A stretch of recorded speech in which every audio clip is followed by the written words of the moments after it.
Toujours aujourd'hui, 15 novembre 2020. Voici le deuxième message que le Seigneur m'a donné avant que je n'aille à l'église. Il m'a parlé d'une autre dame, une dame. Cette dame a la quarantaine, c'est une mère de famille. Cette dame a des enfants. Je l'ai vue entourée de plusieurs filles, des jeunes filles. Et je prie de tout cœur que le Seigneur lui fasse parvenir ce message. Tu es une dame, une maman, tu es mariée, tu as des enfants. Je t'ai vu entourée de filles.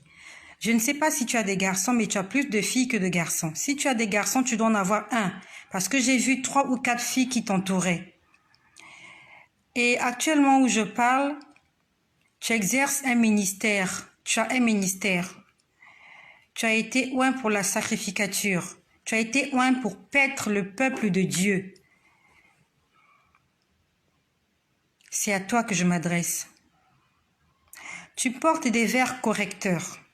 Tu portes des lunettes, maman. Tu portes des lunettes. Tu as des problèmes avec tes yeux. Et le Seigneur m'a montré, il m'a dit que dans quelques années, cette maladie va s'aggraver. Parce que je t'ai vu avec ta grande fille. Tu as une grande fille, mais cette grande fille ne vit pas avec toi. Elle ne vit pas avec toi à la maison. Elle vit à l'étranger.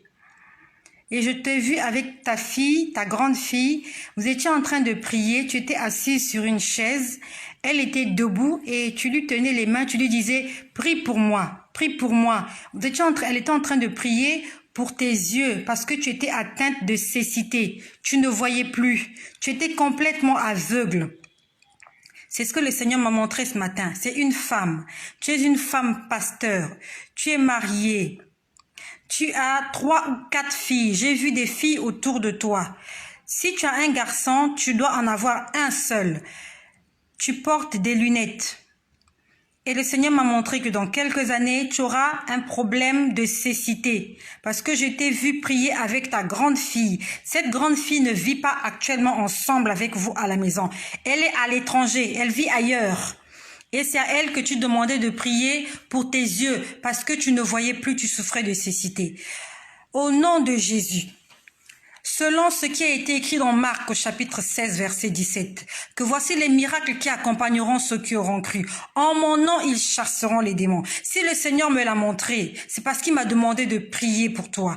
Et j'aimerais aujourd'hui, au nom de Jésus, chasser cet esprit mauvais qui aimerait détruire tes yeux, qui aimerait détruire ta vie de famille, qui aimerait détruire ton ministère, qui aimerait mettre un obstacle dans la voie que le Seigneur a tracée pour toi. Je déclare aujourd'hui que tu ne souffriras pas de cécité, que toi et ta maison, vous vivrez et que vous raconterez les œuvres de l'Éternel. Le Seigneur m'a demandé de prier pour toi et je l'ai fait ce matin dans ma chambre et j'aimerais aussi le faire là, au vu de tout le monde, afin que le malin, le diable, l'ennemi, celui-là qui a prévu te détruire, soit dans la confusion. Et que toutes les personnes qui sont au service du Seigneur sois couvert par le sang de Jésus, que tous les plans du diable contre les serviteurs de Dieu, contre les servantes de Dieu, que cela soit nul et sans effet, et que seul le nom de Jésus-Christ soit glorifié. Amen.